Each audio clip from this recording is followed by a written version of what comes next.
Hey there, friends of the light, the dark, and the sharp edge. Welcome back.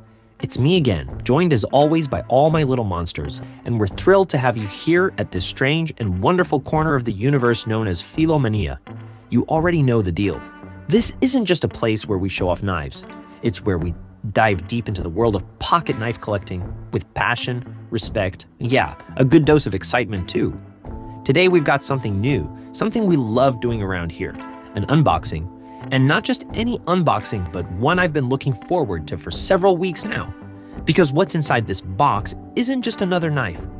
It's something a little more special. This piece has traveled far, literally. It came all the way from the United States to my doorstep here in Lima, Peru, delivered by none other than the trusty USPS. Sure, it took a little time to get here, as these things often do, but hey, the wait was worth it. So, without further ado, let's crack this box open together. I want you to share this moment with me. The exact instant when the cardboard gives way and reveals what's hidden inside. Because that's also part of the magic, the ritual of discovery. And what we've got inside here is a knife I've had on my mind for weeks. It's not just a tool.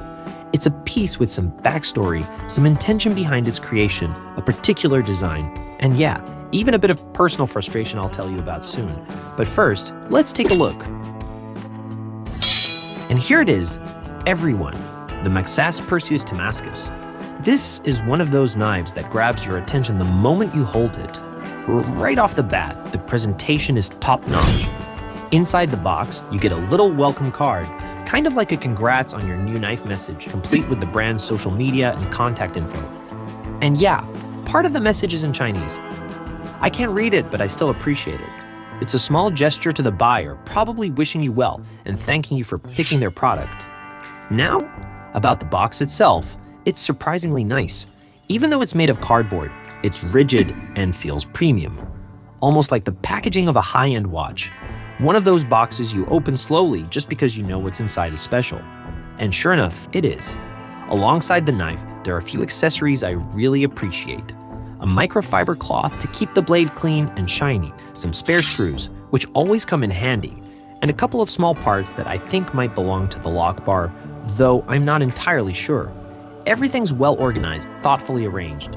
The kind of presentation that makes you feel like the maker really cares about giving you the full experience, not just handing over a tool. All right, now we're getting to the good stuff, the real core of this whole thing.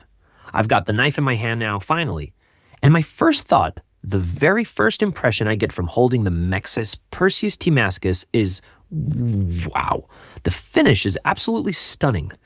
The Timascus shimmers with blues, purples, and even hints of green depending on how the light hits it. Now here's the part that stings a bit. I didn't actually want this version. Not that I dislike it, but what I really had my heart set on was the Mokumi model. For those who don't know, Mokumi Gain is a layered metal material with golden and coppery tones.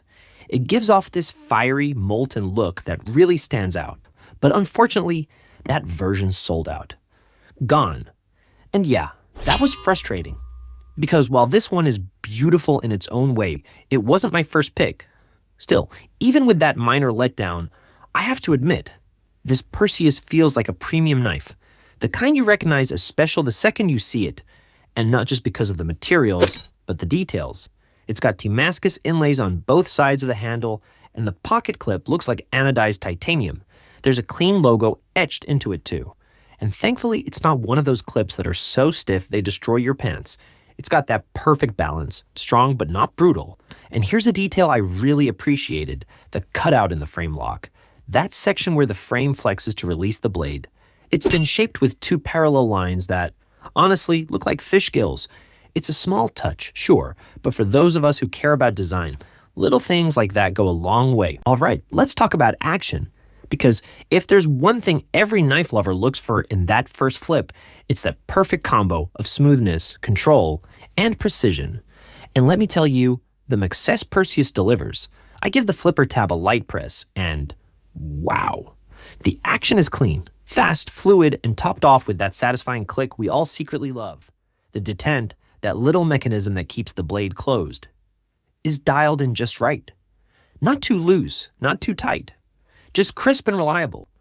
Honestly, It's so smooth that the blade practically falls shut under its own weight. You tilt it downward and the blade glides into place effortlessly. For me, that's a clear sign of good mechanical engineering and solid assembly. And trust me, you don't always get that. Even with pricier knives, sometimes you feel that little gritty scrape of metal on metal, something that pulls you out of the illusion of perfection. But not here. Everything on this one feels tight, balanced, and beautifully put together.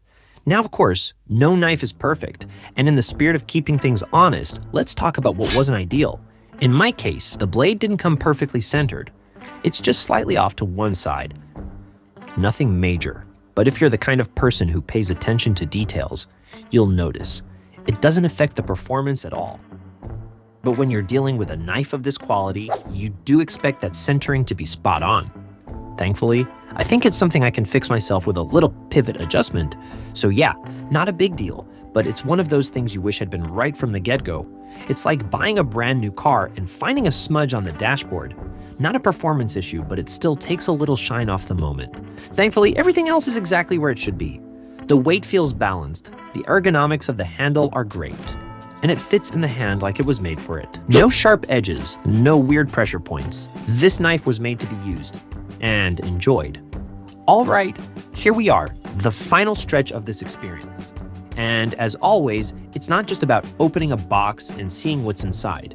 It's about connecting with the object, understanding what it represents. The Maxace Perseus Timascus isn't just another knife in my collection. It's a clear example of what today's knife industry is capable of when you combine modern tech, bold design, and top-tier materials. From the visual design to the performance side of things, you can tell this knife was crafted with care, with love, with intention. It's not just some mass-produced piece meant to sit on a shelf. It's got soul, it's got personality, and yeah, even though I mentioned that little issue with the blade centering earlier, everything else is so well done that you kind of forgive it. Because once you hold it, once you use it, once you take the time to really look at it, you understand, you get it. This is something special. And of course, this isn't a budget knife. We're talking about something that definitely sits in the premium category. But the thing is, when you compare it to other knives in this price range, or even higher, you start to realize it offers pretty solid value. Especially if you're into design, if you appreciate the finer details, if you enjoy owning something that not only performs well, but also looks amazing and starts conversations. So if you're on the hunt for a knife that looks spectacular, works flawlessly, and has that irresistible wow factor we collectors live for, no, it's not perfect. Nothing is, but it's one of those knives that, over time, ends up defining a moment in your collection. One of those pieces you don't forget, one you'll always pull out when someone asks you. So, which one's your favorite?